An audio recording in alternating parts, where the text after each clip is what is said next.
gonna make it. I'm gonna make it. I'm gonna make it. I'm gonna make it. Character limit reached again. Oh, hey everyone, Justin here. I've been trying this Poet Tweet app. It says, can you capture a moment in just a few words? But I guess I keep typing too much. Oh, there's my problem. Haibun and Haiku. I think those are supposed to be pretty short poems, so I need to write with fewer words, but how can we really describe an experience without writing a lot? To tackle this challenge, we'll explore the characteristics of Haibun and Haiku and pay special attention to how they use figurative language. Then we'll put it all together and write some Haibun and Haiku of our own. Let's get into it.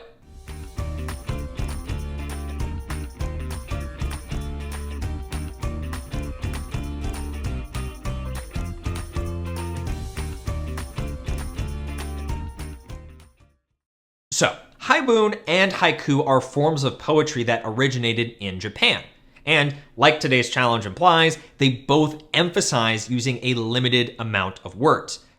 Now, Haibun is probably unfamiliar to you, but you might have heard of Haiku. They consist of 3 lines with 5 syllables, 7 syllables, then 5 again. So, something like, hey there, Justin here. Please enjoy this example of a nice haiku. That was the right number of syllables, but it wasn't very poetic. So if a haiku is more than just a syllable count, what is it? And what's a haibun? To figure that out, let's read a mentor text, End of Summer Haibun by Amy Nezuko Matato, in which she shares a memory about a summer night. Read or listen to the poem using your guided notes. Then jot down some observations. What do you notice about this poem's form, subject, and style?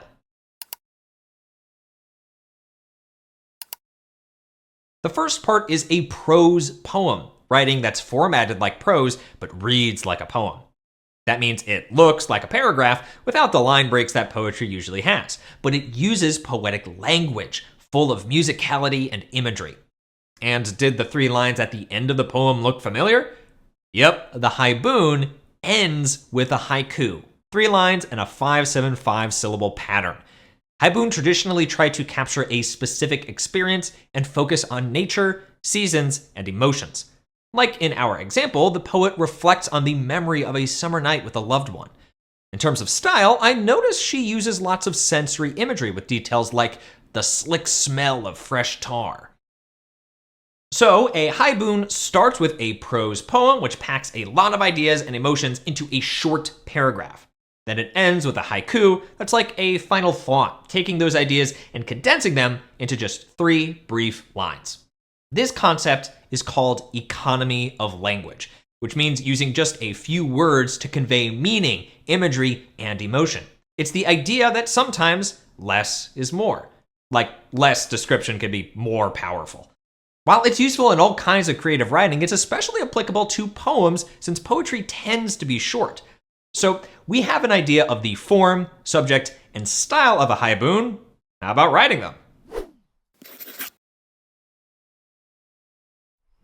We know haibun describe nature and emotions using sensory imagery and economy of language.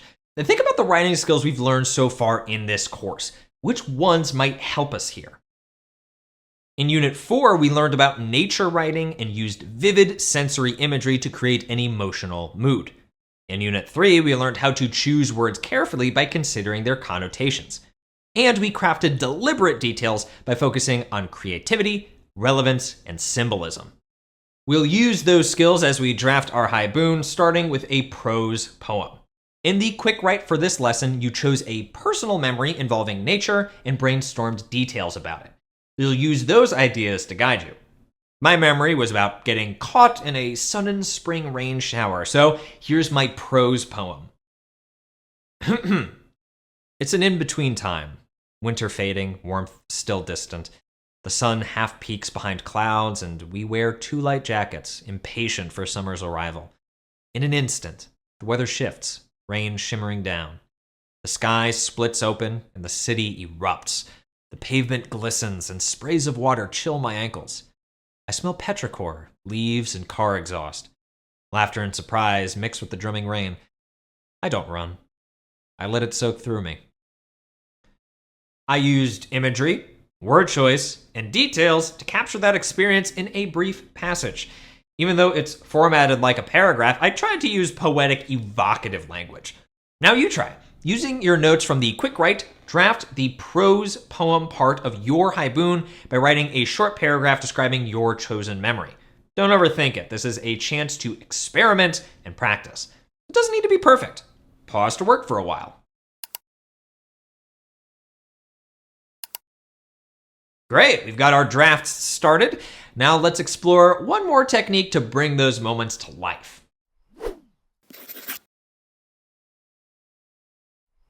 So I just noticed Nezukuma Tatil uses a really powerful technique at the end of her poem that we can apply too. Check it out. As she describes stargazing, she writes, "There are not enough jam jars to can this summer sky at night. I want to spread those little meteors on a hunk of still warm bread this winter." Obviously, she's not literally eating meteors, I hope. She's using a kind of figurative language called metaphor, or a direct comparison between unlike things. In this case, she compares the memory of summer stars to a jam that can be saved in a jar. Think about that metaphor. Using your guided notes, reflect. Why did the poet choose to compare that memory to a jar of jam? You might consider what emotions or associations she wants the reader to experience.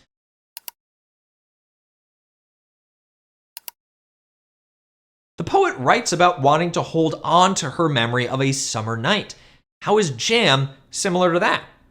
Well, it takes fruits that grow in the summer and preserves them to enjoy later, just like a cherished memory allows us to relive special moments.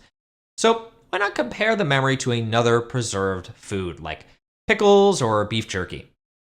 Well, jam has a sweetness that matches the mood of the poem, and many of us associate it with home and comfort, like eating a peanut butter and jelly sandwich. Using metaphors, we can convey meaning, emotion, and associations without adding too many words. Perfect for economy of language. I want to add a metaphor to my Haibun too. So first, I'll identify a key idea or emotion that I want to emphasize. Since mine is about springtime and a sudden shift in weather, let's highlight the ideas of growth and change. Next, I'll brainstorm possible comparisons I can make. What else grows and changes? Mushrooms or flowers could work. But then I want to choose the comparison that fits the mood and subject of my Haibun. I think mushrooms are awesome, but they can have associations like rot and decay, whereas flowers are associated with springtime. Perfect. Now I'll write a few sentences creating a metaphor comparing that rainy moment and flowers. Umbrellas bloom, unfurling to embrace the drops. The city is a garden opening under the rain's touch. I blossom in the storm, rooted in the pavement, but stretching skyward to drink it in. Now you try. Use the steps in your guided notes to create a metaphor for your Haibun.